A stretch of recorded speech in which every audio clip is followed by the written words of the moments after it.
1996 August 22 Atlantic സമുദ്രത്തിന് 35,000 അടി മുകളിൽ. ജ്ഞാനതളം 63.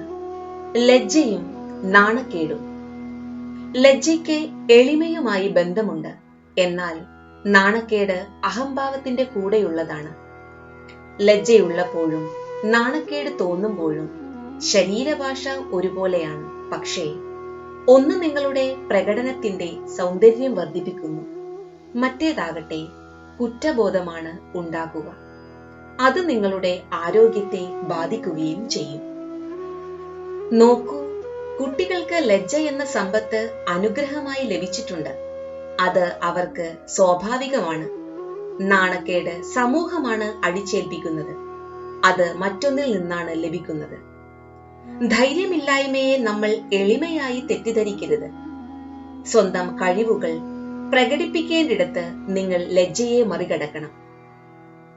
അതേസമയം നാണമില്ലാത്തവരാകരുത്.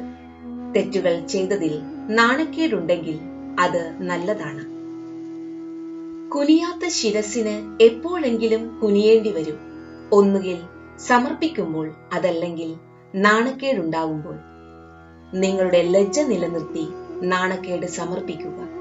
സമർപ്പണത്തിൽ ശിരസ് കുനിയുകയും ഹൃദയത്തെ കണ്ടെത്തുകയും ചെയ്യും. ജയ് ഗുരുദേവ്.